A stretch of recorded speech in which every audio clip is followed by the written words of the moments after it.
আসসালামু আলাইকুম রহমতুল্লাহ। বাইকার্স কেমন আছেন? মিন্টু অটো সার্ভিস সেন্টারের পক্ষ থেকে আন্তরিক শুভেচ্ছা ও অভিনন্দন। আশা করি সকলেই ভালো আছেন। বাইকার্স, এই সামনে ইগনিটর বাইকটি দেখতে পাচ্ছেন আমাদের।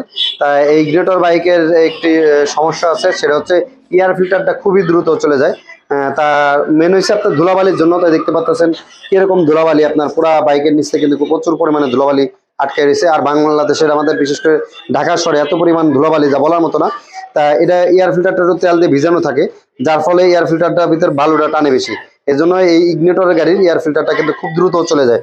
সেজন্য আপনারা কি করতে পারেন, নতুন এয়ার ফিল্টারটা যখন লাগাবেন এসির দোকান থেকে একটা ফোম নেবেন। ফোম নিয়ে এই এয়ার ফিল্টার উপরে এটার মাপে কাটে লাগাই দেবেন। এসির দোকান থেকে এসির ফিল্টার বলবেন আর কি, এসির ফিল্টারটা 100 টাকার মতো নিতে পারে। ওটা দিয়ে আপনি 4 বার ইউজ করতে পারবেন। সেক্ষেত্রে আপনার এই ফিল্টারটার উপর ডাইরেক্ট ময়লাটা লাগবে না।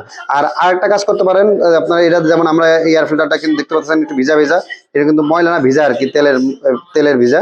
তাই এটা আমরা ধুইছি আর কি। তা এই যে দেখতে পাচ্ছেন বাটির ভিতরে আপনার যে এটা তেল দিয়ে ধুইছি আর কি আমরা। এই যে বাটির ভিতরে আপনার কি পরিমাণে ময়লা, এটা কিন্তু এই এয়ার ফিল্টার থেকে বেরিয়েছে আর কি। তা আপনারা পেট্রোল দিয়ে আপনারা এইভাবে ধুইতে পারেন। এই যে উল্টা সাইডে দিবেন, নেট যে সাইডে, এই সাইড দিয়ে পুরাটা সম্পূর্ণ পেট্রোল দিবেন, দিয়ে হাওয়া মারবেন না। হাওয়া মারলে কিন্তু এয়ার ফিল্টারটা বাদ হয়ে যাবে। তাহলে এইভাবে আপনারা একবার কিন্তু ইউজ করতে পারবেন। তা ভালো থাকবেন, সুস্থ থাকবেন। তা বাইকার ভাই ব্রাদার, আশা করি আপনার বিষয়টা আপনাদের বোঝাইতে পারছি। এরকম যদি করেন আপনাদের এয়ার ফিল্টার কিন্তু আপনারা এক্সচেঞ্জ চালাইতে পারবেন। আর উপরে এসি ফিল্টারটা লাগাইলেও এটা আর আপনার বেশি দিন আপনার এয়ার ফিল্টারটা টেকসই হবে। তা ভালো থাকবেন, সুস্থ থাকবেন। আল্লাহ হাফেজ।